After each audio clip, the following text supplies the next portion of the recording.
Sennheiser is back with some new earbuds. They're called the Accentum True Wireless, and they follow on from the CX and the CX Plus, which I previously reviewed. Indeed, these models are now discontinued. Now, at the time of filming and in the UK, the new Accentum True Wireless can be found for roughly £170, while in the US they can be found for $200. So in this review you can see if they're actually worth their price tag and how they compare to some of their key competitors. So to kick things off, I would like to talk about connectivity, and of course these earbuds connect over Bluetooth. Now there are different codecs that they do support. The higher the quality of the codec, the lower the transmission loss, and therefore the better the audio fidelity. Now these support the SBC, AAC, LC3 and aptX codecs. Breaking that down, SBC is the lowest form of codec support and therefore gives you universal support on all sorts of devices, even those which are actually very old. AAC is going to be relevant for those people who have an iPhone because that is actually what you can go up till. LC3 is a new codec and will effectively work on certain smartphones, giving you better energy transmission. In other words, it's going to lower the overall battery usage of your smartphone, but it's not going to be all that much better than the overall SBC or AAC codecs. And then finally, we've got Qualcomm's aptX codec, which actually will be of relevance to any person who has an Android smartphone, or of course, if you have a Bluetooth dongle with your laptop or your desktop computer. Now it is a shame for those people who know their Bluetooth codecs that these earbuds do not support aptX HD, aptX Adaptive, aptX Lossless, LDAC or HWA. If I'm sending loads of different names across the video to you, well, you should just know that these other codecs are far superior, and these are actually offered on other True Wireless earbuds. So it's a shame that Sennheiser at this given price point has not included superior audio codecs, because it effectively reduces the overall audio fidelity that these earbuds are actually able to achieve. Hopefully I'm making sense, but if you've got any sort of questions, make sure you ask me down in the comment section below. Then other things you should consider is that these earbuds do not support Bluetooth multipoint, which I do think is quite baffling. Bluetooth multipoint effectively allows you to connect up to 2 or 3 different devices simultaneously, therefore allowing you to quickly switch, for example, between your tablet, your laptop, your computer, and your smartphone. And given that these do not have Bluetooth multipoint, it means that each time you have to deactivate or disconnect with one device in order to pair with another. I do think that's a little bit cumbersome, and yet again, given the overall price point of these earbuds, you might have expected this to come in as standard, but unfortunately it's not the case. However, what is good to see is that both the earbuds operate on a master driver configuration, and this means that both the left and right earbuds can be used independently from each other. For example, if you just want to listen to one earbud at a time, can be handy in certain scenarios, and equally, of course, you can use them in a stereo format with both the earbuds within your ears. I do love the fact that the switch between left and right is instantaneous, so therefore if you're going to be chucking them in their case or out, you're not going to have to worry for any sort of delay before your music resumes. Now, despite the overall codec limitations, they actually do perform pretty well sonically across a sound frequency range. And this is because these earbuds house a single 7mm dynamic driver per earbud with a frequency response from 5Hz up to 21 kHz, at least according to the manufacturer. Now, breaking it down for you even further, the overall sub-bass experience was actually pretty pleasurable. Sure enough, it doesn't feel as deep or as low as some of its competitors, but in the grander scheme of things, I think it will leave a lot of people with a smile on their face. You've got a decent extension and one that doesn't cut off all that too early. Indeed, over here it goes all the way up down to 5Hz, but even then I did feel that the earbuds don't feel as engaging for those people who love listening to a lot of bass-orientated tracks. Now, the sub-bass is not to be confused with the overall mid-bass, or in other words, the overall slam that you get. And in this respect, I did feel it was actually done to perfection. You can EQ it if you so wish, and even enable a bass boost function via the Smart Control app, but in my case, I only added a few notches towards the bass frequency tones, and actually left the bass boost function completely disabled, because it does actually hamper the overall mid and high frequency range. In this respect, the overall mid-bass was controlled, precise, and also gave me a good amount of quantity, and therefore when I was actually listening to R&B, D&B or EDM tracks, I was actually left excited. Now, what really stood out for me more than anything was the overall mid-range reproduction. This is one of the key qualities of any Sennheiser earbuds, specifically the Momentum True Wireless range and also the CX and the CX Plus, and it's great to see it's still present on the Accentum True Wireless. The mid-range is really coming out to the foreground and therefore gives you good sorts of vocal reproduction, be it in terms of male or female vocals. And therefore here you have also got a good sort of presence on both the lower and also upper mid-range. Now, as for the highs, they do actually extend pretty well. In my case, I did find them a tad bit sibilant and harsh when I was listening at certain volumes and indeed listening to certain tracks that had a bit more cymbals in them, and therefore I actually took a slight bit notch off the highs. Again, I'll share my EQ very soon via the app section. Now, this means that the overall sound quality of the earbuds is actually very good and will actually be very appreciated for those people who do want a bit more of a mid-range focus, because a lot of its competitors have got a bit more of a V-shaped sound signature, therefore giving a little bit more of that recessed and veiled nature when it comes to the overall mid-range. However, it's not all positive, because the overall soundstage, in my opinion, was a little bit closed. The earbuds have actually got a slightly bigger driver than you might expect in comparison to some of the alternatives out there, and therefore, on paper, you might expect a very engaging soundstage, but it just wasn't quite there.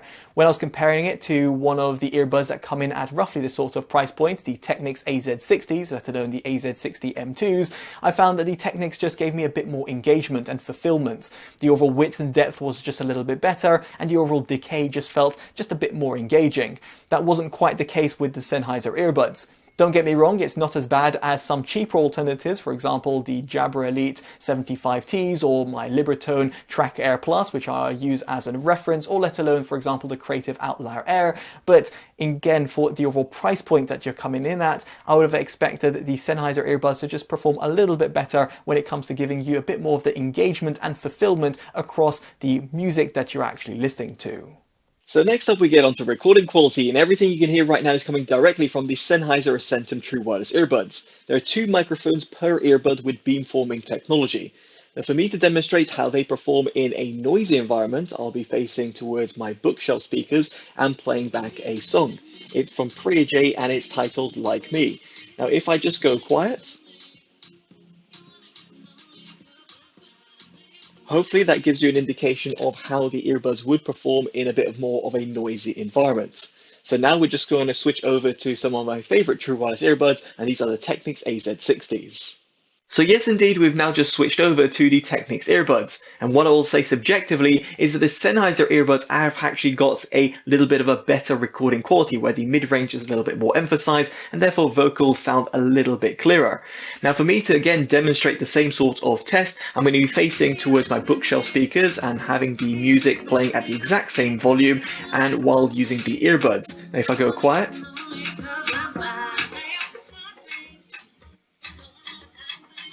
again, hopefully that gives you a little indication of how the Technics earbuds compare to the Sennheiser buds. Now, what I would just like to point out, however, is that I found that the Technics earbuds were a lot louder. So when I was actually listening back to my recordings, they were a lot louder. Now, just for me to demonstrate it, and yes, a little bit of a headphone volume, I'm just going to be doing a quick test. Here is the test with the Technics earbuds and the overall volume that they can achieve. And here are the Sennheiser earbuds with the same sort of gain levels that I just used with the Technics earbuds via my video editor. So as you'll be able to note, the Sennheiser earbuds are a lot quieter. Past the recording test, let's talk about active noise cancellation, ANC for short. And yes, indeed, these feature hybrid ANC, as you might come to expect at an earbud of this sort of price point. Now, traditionally, I've actually been left a little bit disappointed in this department from Sennheiser earbuds, but for the first time, I must say I was actually very surprised. These earbuds actually did a tremendous job in my control test, and let alone when I was able to take them out and about and just see how they would perform in a real life scenario. They do cut out a lot of the low-end hums like you would find on, say, if you're sitting in an aeroplane, and they actually do a pretty good job when you're having a lot of spoken tones that are coming towards you. For example, when you're on the road or in a cafeteria, these actually do block out quite a lot of noise. And therefore, in comparison to some of its key competitors, it does a better job, let alone in comparison to some of the cheaper alternatives out there. However, in comparison to some of the more flagship offerings out there, it doesn't quite compete. I often use the Libratone Track Air Plus as my benchmark for active noise cancellation, and there are of course other earbuds out there that do even a better job. These will actually give you an even more serene listening environment in comparison to the Sennheiser Accentum True Wireless, but still I do feel that the Sennheisers do a tremendous job, and therefore when it comes to active noise cancellation, I can actually recommend them. Now, while that's all very impressive, I would just like to point out that if you do have active noise cancellation enabled, there is a very slight static sound that can be heard. You have to be in a completely quiet environment with no sort of music playing, and it's not overly noticeable, and I've got actually pretty sensitive ears. I just thought to highlight this just in case you are someone like myself and you might be able to notice it, because as soon as you disable active noise cancellation, that static noise is completely eliminated and you're treated with a completely quiet earbud. This is something that is not a phenomenon that occurs on some of its competitors, so therefore it's some food for thought. So I did reference the Sennheiser Smart Control app a few times, so let's actually dig into it. First off, via the main interface, you can see the remaining charge of the earbuds and also the charging case. You've got the connection management, where it can allow you to delete, let's say, devices, in other words, a smartphone that's been paired up to the earbuds. And then you've also got a 5-band equalizer. Now you can enable or disable bass boost, but it's just worth bearing in mind that the podcast function will effectively overwrite the EQ.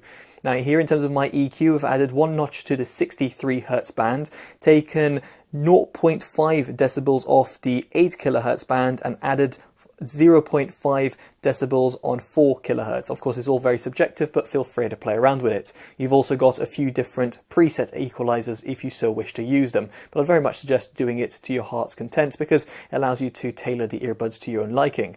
Then you've got sound check, which can be handy for you to make sure that you've got the right fit, and then you've also got the transparency mode. Now the transparency, given the earbuds are not in, are not going to work, but effectively you can toggle between low, medium and high, and you can also have it enabled as soon as you take a call, which can be handy in certain scenarios, so you can hear your surroundings while you are talking. Now you have also got active noise cancellation, which you can enable or disable or go onto the anti-wind mode, and also the sound zones, which effectively means that it uses the GPS location of your smartphone and therefore the earbuds, and to ensure that when you're entering, let's say, an office or indeed, let's say, you're commuting, that it's going to know what sort of mode to put it in. For example, active noise cancellation enable or disable, or transparency mode. Now, you've also got touch controls.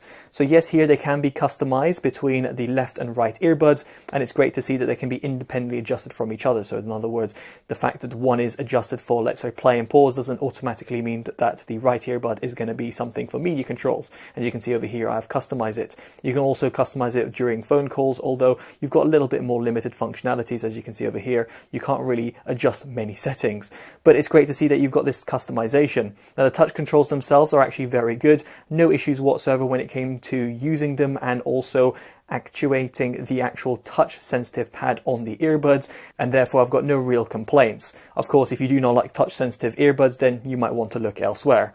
Now elsewhere, through the app via the settings cog, you'll be able to check for firmware updates. You've also got audio resolution, which I'm not sure is the right sort of translation for this, but effectively means to do with latency. If you have issues with latency for any given reason, then you might want to go on low latency mode. This might be particularly of interest of gamers. I didn't have actually any problems while using the earbuds with my Android smartphone, but of course depends on the smartphone. Then you can see the codecs which are being used, and then you've got the toggles for battery eco, smart pause, auto accept call, and also the auto power off, which you can enable or disable and customize in terms of how many minutes that is actually going to last for. Then you've got the tone and voice prompts. Here you can see you can change the language and also disable the voice prompts altogether if you so wish.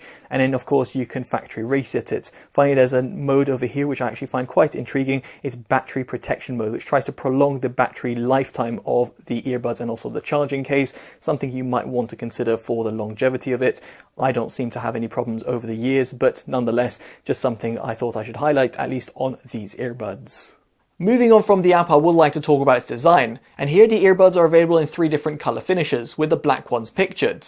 They're also supremely comfortable to wear. This is in part due to the fact that you have got extra small, small, medium and large silicone ear tips within the box, therefore giving you the ability to find the right sort of fit for you. Similarly over here, the earbuds weigh in at just 5.5 grams each. When you do account for the charging case, this moves over to 52 grams, and with the charging case on its own with the earbuds outside of it, it comes in at just 41 grams. Thanks to the design that Sennheiser has used for the charging case, it means that they can be actually very pocketable and are not going to damage any of your pockets either. I would also highlight over here that the earbuds themselves are IP54 rated. In other words, they've got splash resistance. Therefore, will suffice if you are going to be sweating profusely at the gym, or indeed if you're going for a light jog while it is raining. But of course, don't go submerging them. Now, in terms of battery life, the earbuds are rated to run for roughly 6 hours with active noise cancellation enabled, or 8 hours with ANC disabled, and therefore with the charging case will give you up to 28 hours of playback, handy for example if you're going on a long haul flight. As for the charging time, it'll take you roughly 1.5 hours to go from 0 to 100%. If you do have a quick blast of a 10-minute charge via the USB Type-C port, you'll get roughly 1 hour of playback. It is also great to see that there is QI wireless charging. So for those people who do like QI wireless charging pads, you'll be pleased to know that the Sennheiser earbuds are actually compatible. So with all that in mind, would I recommend the Sennheiser Accentum True Wireless? Well, quite frankly, they're not perfect. See, at the price point they come in at, one might have expected better support for Bluetooth codecs, therefore giving you better audio fidelity, at least if you're on an Android smartphone. Then the overall Soundstage is a little bit closed in comparison to what else you can find out there on the market, and the overall microphone gain is a little bit low for my liking, at least from my own control tests, although this point can actually be addressed via future firmware update. Now with that said, I would still recommend them for certain individuals who want a lightweight earbud with good sort of sound quality across the sound frequency range, and of course do bear in mind what I did mention just now about the Soundstage, and also a focus on the overall mid-range, therefore vocals coming up to the foreground rather than being a little bit pushed back and recessed in comparison to some of the alternatives out there. As such, they get my performance award. Now I'd be curious to know what you make of the earbuds down in the comment section below and how you feel it compares to some of its competitors. If you want some of my own suggestions, make sure you check out the description below where there are some other earbuds that you might want to consider at this price point or indeed a little bit above or below. Now if you have enjoyed this detailed independent review, definitely do consider dropping a like, subscribing and hitting that bell notification, all of which would be greatly appreciated. As such, I've been Totally Dubbed and I'll hopefully see you next one. Take care of yourselves and goodbye.